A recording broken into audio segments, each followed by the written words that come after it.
When Jon Jones fulfilled the prophecy by defeating Cyril Gane and becoming the UFC heavyweight champion, he definitively became the greatest fighter that's ever lived. We're gonna go through his whole career to remember why. Jon Jones first touches down in the UFC against Andre Guzmão, and then after that, everything just went perfectly on the way to the title.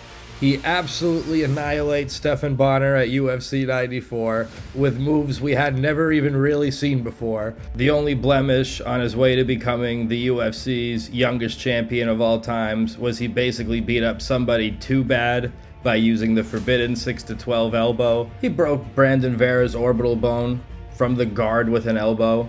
Dude had to turtle up and die. Next fight, he pounds Vladimir's face into hamburger meat, winning the #1 contender slot. Easily out-wrestles Ryan Bader, a two-time All-American, and chokes the crap out of him with a guillotine choke. Now he's got to face Shogun Rua, the champion at light heavyweight, who's just a bad man and a killer. And Jon Jones just beat the snot out of him. Gives the old veteran a free clinic in how to whoop ass. He beat him up so bad it was kind of weird that he was that much better than the champion. Puts him away, becomes the youngest UFC champion of all times, has a perfect run to the title, and just beats the ever-living piss out of the champ. Now Jon Jones gotta defend the belt. First challenger, Rampage Jackson. Rampage, former UFC champion himself, goes out there. And Jon Jones just does Jon Jones things to him. Johnny Bones breaking out the ninja kicks in this fight, especially this oblique kick, deadly as hell. Once again, very weird how much better Jones is than Rampage. In the end, Jones puts that anaconda squeeze on him, rear naked choke, first person to choke out Rampage. Next was karate master Lyoto Machida. This guy had level 99 karate, and everyone was thinking, maybe he'll use some of that there karate on Jones. Nope. He got punched, and then he got choked out in like a spooky, that guy might be dead kind of way. Then Jones fought his old teammate, Rashad Evans. And everyone was like, oh, you know, Rashad, he used to train with old Jones. Maybe he knows a thing or two. And no, Jones just kind of bullied him for 5 rounds. And then with all kinds of secret oblique kicks and double kicks and elbows. Many elbows were landed in this fight. Like elbows that make you want to rethink your entire life if you get hit by them type of elbows. Next, there was the knockout machine from Brazil, Vitor Belfort. And this wasn't just any Vitor Belfort. This was TRT Tour. This is when Vitor Belfort was allowed to take testosterone replacement therapy, so it was like Uber Vitor. And using all of his uber powers, he actually got Jones in an armbar. Everyone's like, oh my freaking god, is Vitor Belfort about to snap Jon Jones' arm with that armbar? But no. No sir, your shining glimmer of hope is now going to be brutally brutalized by sidekicks. Low sidekicks like we've never seen from Jon Jones before. Bro, Jones was trying to shred that knee into spaghetti. Jones hurt that knee way more than Vitor Belfort could have possibly hurt Jones's arm. And then he just absolutely crushes Vitor Belfort with a sidekick to the body, and Vitor sits down, Jon Jones gets on top of him, and Americanas the ever-living shit out of him. Game over.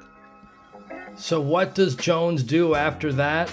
Well, he goes in and he out-Chael Sonnen's Chael Sonnen. Didn't think that was possible. Took him down, beat him up, and he even did it with a broken toe. That's right, his toe basically exploded in the middle of the fight, and he still pounded Chael. Now the next fight was particularly interesting because Alexander Gustafsson was as tall as Jon Jones, maybe even a little taller. And everyone was like, oh, you know, he's as tall as Jones. Jones won't be able to use that reach. This might be the guy. And this fight was an absolute dogfight. Like one of the sickest fights you will ever see in your entire life. Jones couldn't take Gustafsson down, but Gustafsson actually managed to take Jones down. It was crazy. Alexander Gustafsson started using them hands and was really starting to piece up Jones with that boxing. This was like the first time we saw Jones in a war. And what did Jones do? Well, he landed probably more head kicks than anyone's ever landed head kicks in the entire history of fighting. No idea how Gustafsson manages to not get knocked out. That and the elbows. My goodness, that spinning elbow is so clutch for Jones. Luckily for Gustafsson, he has an absolute melon of a head. And in the 5th round, like a real champion, that's when Jones came alive. Doing all manner of vicious bashing techniques, including a bunch more head kicks. In the end, Jon Jones wins by decision, manages to get a clutch takedown in the 5th round. After a 5-round dogfight, Jones takes the win. Next, we see Jones beat up Glover Teixeira, gets a win here, which was really funny. They were marketing Teixeira as the young and hungry up-and-comer, even though he was significantly older than Jones. But then the next matchup, oh, this was the juicy one. Daniel Cormier, former Olympic wrestler, versus Jon Jones, best talent in the UFC. Daniel started it, by the way. He just freaking throat shoved him. Daniel started this. Jon Jones just responded by being a bad motherfucker, which he just is naturally. Now, the big question on everybody's mind was, how was Jon Jones going to be able to stack up with the wrestling of Daniel Cormier? And we got our answer. Daniel Cormier not able to take down Jon Jones.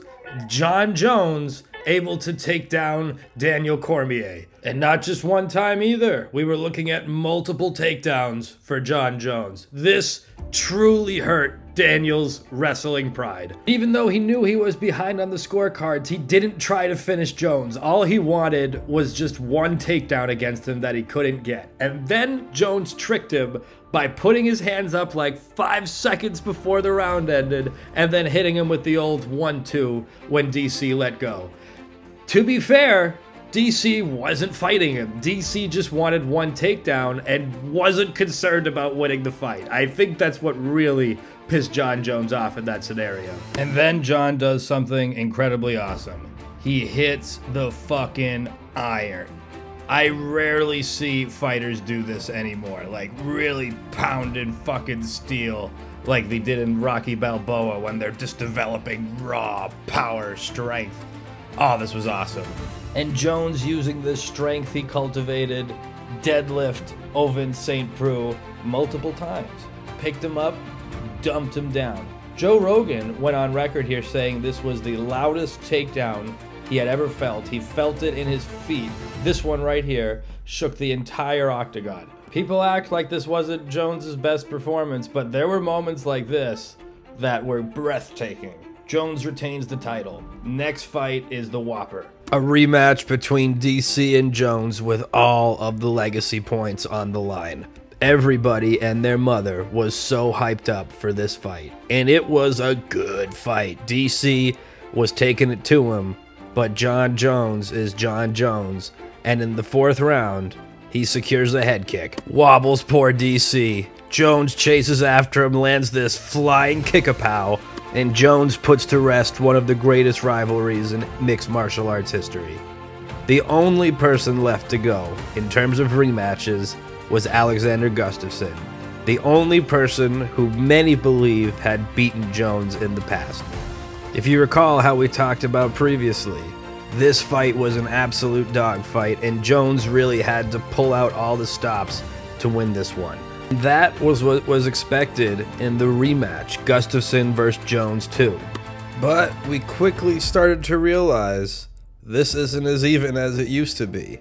Jon Jones took the game serious. Didn't take it as serious the first time, and man, you could tell the difference in the second fight. Now, eventually, Jones secured that takedown. Got to Gustafsson's back, got those hooks in, and pounded him out, beating the one man who had really ever challenged him before, easily. Jones would then move on to have a few more fights at light heavyweight. There was Anthony Johnson, who he whooped really bad. Then there was Thiago Santos, who he also whooped, but a little less bad. It seemed like Jones had been doing this for so long that when he got to Dominic Reyes, his final opponent at light heavyweight, I think the guy was a little burnt out. He still won this fight, but it wasn't the ultra-dominant Jon Jones performance that we were used to. 3 years later, it was finally time for Jones to make his heavyweight debut. The opponent, Ciryl Gane, French kickboxing sensation who had just lost a decision for the heavyweight title against Francis Ngannou. A real heavyweight, a #1 contender for Jones to face. Everyone was curious how Jones would do at heavyweight, but he performed past every test with flying colors, takes the big man down, locks in that guillotine choke against the fence in the first round, makes Ciryl Gane tap, and becomes the heavyweight champion of the world, finishing the #1 contender in the first round in ultra dominant fashion. Just like his rise to the light heavyweight title, it went absolutely perfectly. Jon Jones becomes the heavyweight champion of the world and the confirmed GOAT of mixed martial arts, plus the baddest man that's ever walked the earth. And that, my friends, is why Jon Jones is the greatest fighter that has ever lived.